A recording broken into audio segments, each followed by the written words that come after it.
नमस्कार। धर्म की जय हो, अधर्म का नाश हो। तो आज हम लोग एक नया विषय ले रहे हैं। वो जो पहले हम चला रहे थे उस पर चर्चा फिर करेंगे।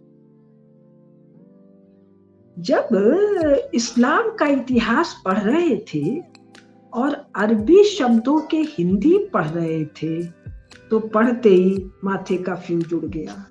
अविश्वसनीय किंतु सत्य। मोहम्मद साहब के पिता के नाम का अरबी शब्द का यदि हिंदी में अनुवाद करें तो वो होगा शिवदास। महादेव के दास, जैसे कृष्णदास, राधा रमन दास, रामदास, वैसे ही उनका होगा शंकर दास या शिवदास। पढ़ते मेरे माथे का फ्यूज उड़ गया। तो मोहम्मद साहब यानी जो पैगंबर साहब है, उनके पिता का नाम अब्दुल्ला था, जिसका अर्थ होता है महादेव का दास या शिवदास। और अगला पढ़ा, अविश्वसनीय किंतु सत्य। उनके चाचा का नाम था अब्दुल शम्स यानी सूर्यदास। और ये जब पढ़ा और अनुवाद तो पूछा था रामेश्वर मिश्र पंकज जी से, उन्होंने बताया था कि साहब शम्स का अर्थ होता है सूर्य, अब्दुल का अर्थ होता है दास, तो सूर्यदास। अब और सुनिए, मोहम्मद साहब के पितामह यानी दादाजी का नाम अब्दुल मुत्तलिब था। मुत्तलिब नाम मतलब मुत्तलिब नामक महान देवता के दास। हम तो अपने यहाँ ही कृष्णदास, कृष्णदासी बंगाली उपन्यास बहुत पढ़ते हैं, तो वहां बहुत इस तरह के नाम आते हैं। उड़िया में भी इस तरह के बहुत नाम हैं। मुत्तलिब का अर्थ है कल्याणकारी देवता। अब उनके जो परदादा थे उनका नाम था हाशिम, और हाशिम के पिताजी का नाम था अब्दुल मना। ये तो और कमाल है। देवीदास, मनात, उजा और लात, ये तीन वहां की देवियां हैं। और राम स्वरूप जी बताते हैं कि ये तीन देवियां वैसी ही हैं जैसे अपने यहाँ दुर्गा जी हैं, सरस्वती जी हैं और लक्ष्मी जी हैं। तो ये कमाल की बात है। फिर मेरा ध्यान भाषा पर गया। भाषा पर जाने पर और दिमाग का फ्यूज उड़ने लग गया कि भाई स्वयं पैगंबर साहब का नाम उनके माता पिता का दिया हुआ था, यानी कि प्री इस्लामिक। स्वयं कुरान जो आई उतरी वो अरबी भाषा में, और ये भाषा कब से है? इस्लाम उतरने के पहले से। फिर और अविश्वसनीय बातें सामने आई। अल्लाह, अल कुछ उस तरह का शब्द है जैसे अपने यहाँ श्री है, श्री हरि, श्री विष्णु, उसी या अंग्रेजी का जो दी शब्द है, तो उस तरह उनके यहाँ अल शब्द है। तो लाह जो है वो पुराने देवता है, अपने महादेव जी। तो अल्लाह माने महादेव जी। तो जो वो काबा है वो महादेव जी है। अभी तो भाषा पर फोकस्ड रहूंगी मैं।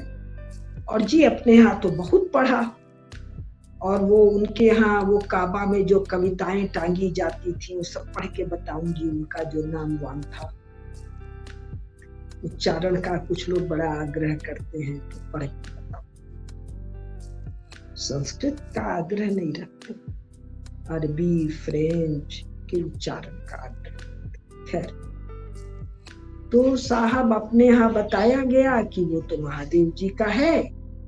और वहां जो महान कविताएं जो टंगी रहती थी उसमें वर्णन है कि ये महादेव जी हैं, और उस मंदिर का जीर्णोद्धार विक्रमादित्य जी महाराज ने किया था अपने उज्जैन में। ये सब लिखा हुआ है।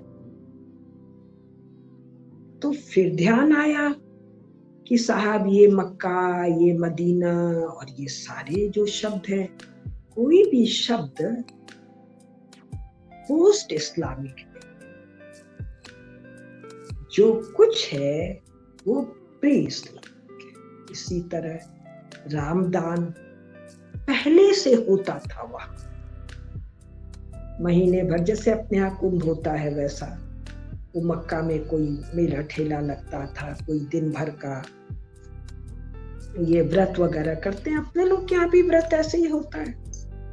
प्रातः काल सूर्योदय के बाद कुछ नहीं ग्रहण करते हैं और सूर्यास्त के बाद अन्न या जो जिसको ग्रहण करना होता है वो ग्रहण करता है। ये व्रत भी वैसे ही है, सूर्योदय से सूर्यास्त के बीच में कुछ नहीं ग्रहण करते। अब वहां एक एडिशन जरूर है कि सूर्योदय के पहले ब्राह्म मुहूर्त में ठूस ठूस के खा लेते, जबकि अपने यहाँ तो शाम से ही निषेध हो जाता है, पहले ही दिन से पेट को बहुत हल्का रखना है और अगले दिन भी जो पारण करते हैं वो हल्का पारण करते हैं। एनीवे, तो परंपराओं में, प्री इस्लामिक परंपराओं में तो समानांतर है सनातन की परंपराओं से। अब एक और निकला मामला, ये सब भी मैं अपनी पुस्तक मोमिन कुरान तो है पर मुसलमान नहीं, और सच्चे मोमिनों का हक छीनते बनावटी मुसलमान से बता रही हूँ। और ये दोनों पुस्तकें अमेजन पर उपलब्ध है, जिनको चाहे विस्तार से पढ़ने की इच्छा हो वो ले लें। अब एक चीज और समझ में आया, अल्लाहू अकबर। हम लोग तो समझते थे कि ये कुछ एंटी सनातनी नारा है और इसका कोई मतलब पर भी ध्यान नहीं देते थे। जब पढ़ के रामेश्वर मिश्र जी ने खोजा तो उन्होंने कहा, बताया कि ये तो कुरान के आने के पहले का एक्सक्लेमेशन है, उच्चारण है। किसके द्वारा? ये जो पैगंबर साहब हैं इनके दादाजी के द्वारा। दादाजी कौन थे? सनातनी थे। सीधी सी बात है, उनके समय में तो कुरान आया नहीं। कुरान तो उनके पोते के जन्म के भी कई साल के बाद आया। तो मोहम्मद साहब के दादाजी अब्दुल मुत्तलिब, जिनका नाम बताया था ना, महान देवता के दास, ने जब जमजम का पुराना कुआं देखा, जमजम पर भी आ रही हूं, तो बोल उठे, अल्लाहू अकबर, महादेव जी महान है। अब ये जलालुद्दीन ने भी अपने आप नाम के आगे अकबर रख लिया, और ये जो काफिर चर्च वाले हैं उन्होंने उस अकबर को ग्रेट बता दिया।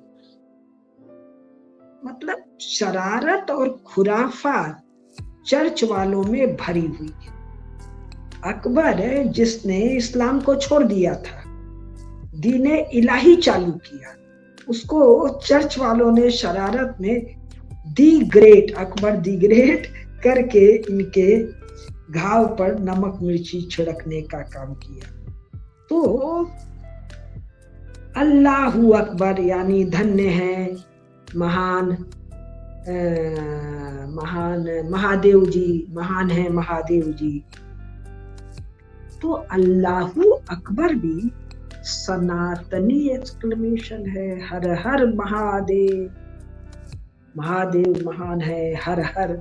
उसी से मैंने सत्योलॉजी में बताया है कि जब महान सनातनी सम्राट चंगेज खान ने अपने इस धर्म मीमांसा चैनल पर भी विस्तार से बताऊंगी, जब यूरोप पर आक्रमण किया तो वो लोग कहते थे हर हर महादेव, तो उसी को चर्च वालों ने मारे डर के हर हर हुर हुर हुर्रे कर दिया। तो हर हर महादेव जैसा ही है अल्लाहू अकबर, प्री इस्लामिक है। महादेव जी का बड़ाई है, अविश्वसनीय किंतु सत्य। और ये सब मिला कहाँ पढ़ने को? इब्न साद ने एक पुस्तक लिखी है, अल तबकात अल कबीर भाग 1, किताब भवन दिल। अब थोड़ी सी चीजें और। अरबी भाषा प्री इस्लामिक है, काबा प्री इस्लामिक है, वो क्या कहते हैं, रामदान प्री इस्लामिक है, हज प्री इस्लामिक है, ये सब पहले से वहां हो रहा है। काबा की पूजा प्री इस्लामिक है। जमजम, जिसको गंगा जल, अपने यहाँ जहां तहां तीर मार देते हैं, नीचे से गंगा जल निकल आता है, तो जम जम गम गम, गंगा जी का गम गम गमति कैसे बताते हैं? तो ग का ज बहुज, ज्ञान का ज्ञान, ज्ञान अपने लोग बोलते हैं, स्वामी जी लोग बहुत बार ज्ञान ज्ञान करते हैं, तो ज्ञान का ज्ञान, गम गम का जम जम, सब बताया जाता है। दूसरी जो कमाल की बात दिखी, अविश्वसनीय किंतु सत्य, पैगंबर साहब ने कुरान में बताया कि कुरान के पहले का जो भी ज्ञान है वो सब जहालियत है। वो भी गहालियत हो तो मुझे नहीं पता, गवारपन है, इग्नोरेंस है, डार्कनेस है। So all that has to be burned. वो कहते हैं ना, नालंदा जला दिया गया। एनीवे, बहुत सारी लाइब्रेरी जला। तो अगर तुमको जलाना ही था तो फिर एक, आप लोगों ने नाम सुना है, मुझे नाम नहीं याद आ रहा है, इनका कोई बड़ा भारी सुल्तान है 9वीं शताब्दी का, अभी नाम याद आएगा मैं आपको बताऊंगी। उसने दमिश्क में बैठ के, बगदाद में बैठ के महाभारत का अनुवाद करवाया। भारत से पंडितों को बुलाकर अरबी भाषा में महाभारत का अनुवाद कराया, रामायण का अनुवाद कराया, रामचरितमानस तो बाद में लिखी गई है, उपनिषदों का अनुवाद कराया, आयुर्वेद के ग्रंथों का अनुवाद कराया, ज्योतिष का अनुवाद कराया। तो भाई, तुमको, अगर तुम मियाँ हो गए हो, इस्लाम मांगने लग गए हो, तो इन पुस्तकों का अनुवाद क्यों करा रहे? पंचतंत्र की कहानियों का अनुवाद कराया, और इन्हीं सब पर आधारित है वो 100 अरेबियन नाइट्स वाली कहानी। अब एक और है, क्या नाम है उसका, जो आता है, अल हिंद लिखता है, जो आता है, ऐसा कहा जाता है, गजना के महमूद के साथ, अभी उसका नाम याद आएगा, बताएंगे।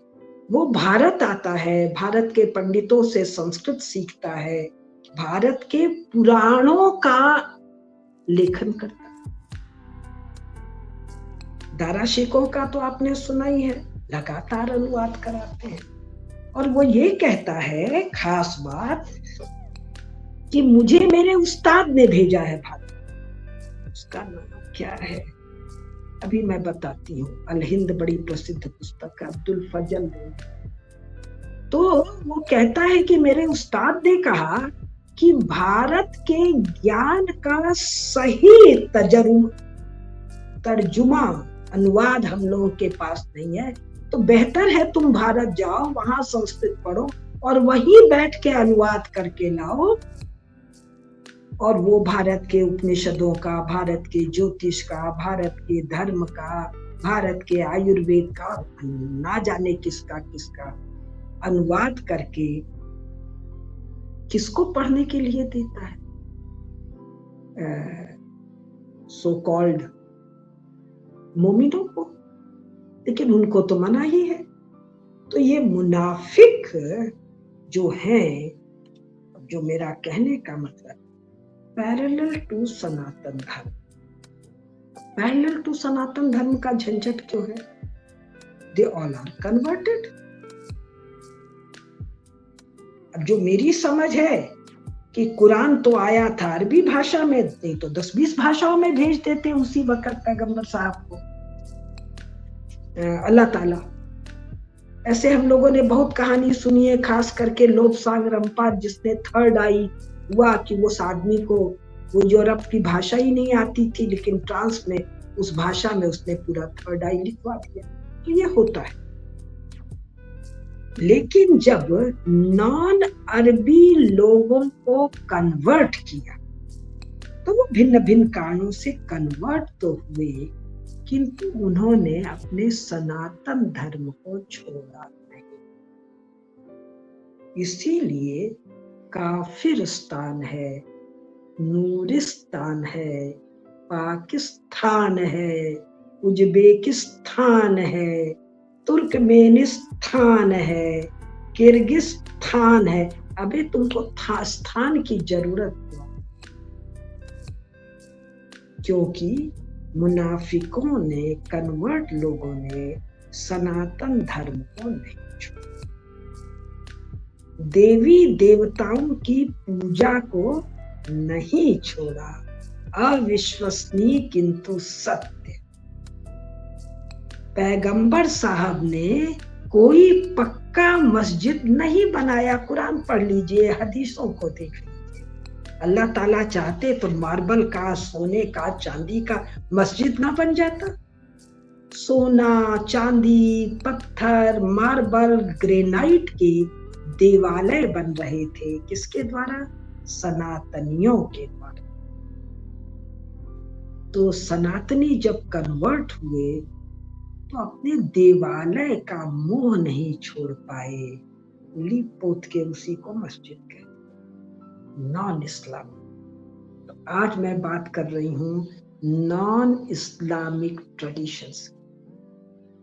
अब ये कहते हैं कि साहब ताजमहल किसी शाहजहां ने किसी मुमताज के लिए, even during her life time and even after her death, वो जो शाहजहां यानी कि जो खुर्रम है, जब मुमताज थी तब भी उसके पास बहुत सी थी। He was having nikah and other wives with many. उसके जाने के बाद भी there were many. लेकिन क्या वैसा मकबरा पैगंबर साहब का, फातिमा का, आयशा का है क्या मक्का मदीना? तो क्या ये कहना चाह रहे हैं कि मुनाफिक के पास ज्यादा बल है मोमिन से? अविश्वसनीय किंतु सत्य। पैगंबर साहब का तो कोई ताजमहल नहीं बना है, आयशा का भी नहीं बना है, अली का भी नहीं है, अबू बकर का भी नहीं है, अबू उमर का भी नहीं है। बहुत तो कहते हैं जी ऐसा पक्का चांदी का सजावट वाला मकबरा अनिस्लामिक है। हाँ जी, अनिस्लामिक है। तो भारत में इस्लाम की दुहाई देने वाले किसी समय के अनइस्लामिक स्ट्रक्चर से जो चिपके हुए, इस पर हम कई बार धीरे धीरे बात करेंगे। A little complicated subject।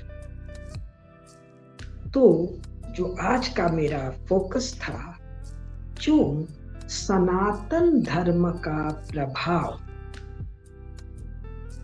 So called इस्लाम के गढ़ में इतना अधिक है। क्यों ईरानी लोगों ने अपनी भाषा पारसी को नहीं छोड़ा, अरबी लिपि को अपनाने के बाद भी।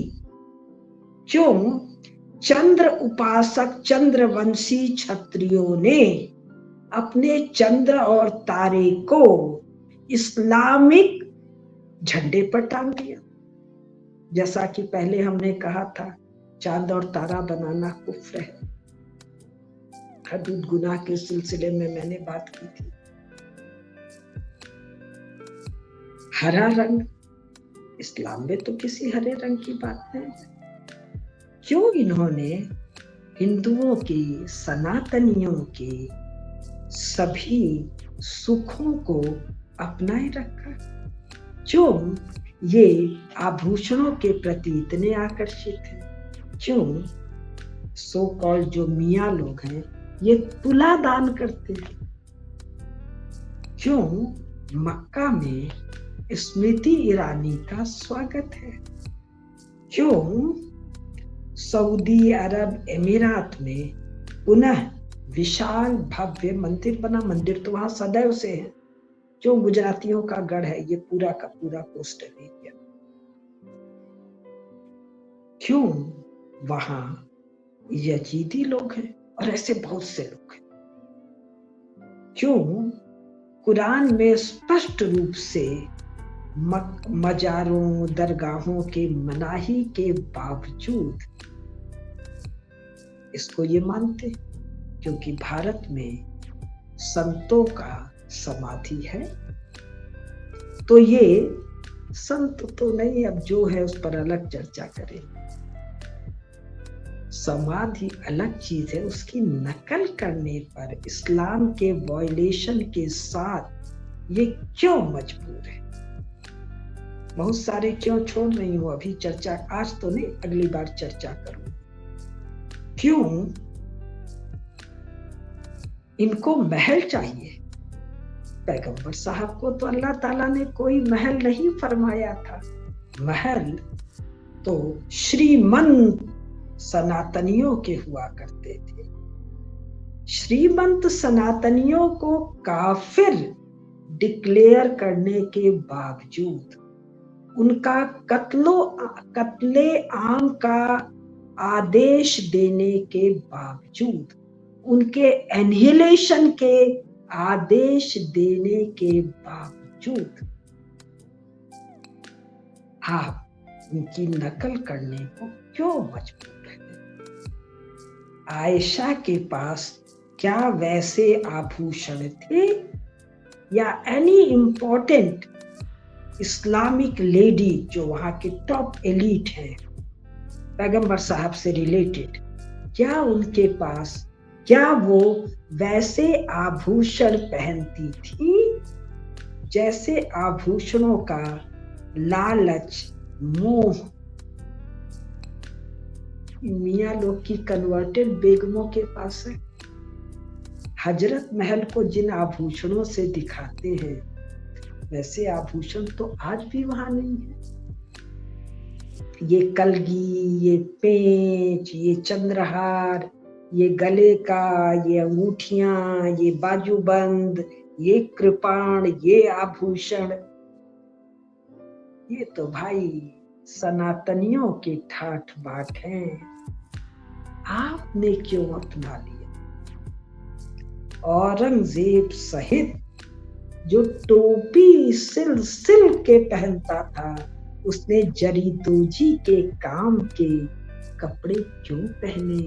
उस पर तो फतवा है। क्यों?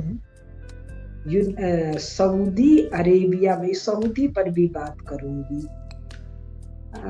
महाभारत रामायण युग फिर से हो रहा है, या कभी ये खत्म भी हुआ था, या को एग्जिस्ट कर रहा था। तो नमस्कार, प्राणियों में सद्भाव हो, विश्व का कल्याण हो, सनातन धर्म की जय, गौ माता की जय, गंगा माता की जय, सभी संतन की जय। हर हर महादेव।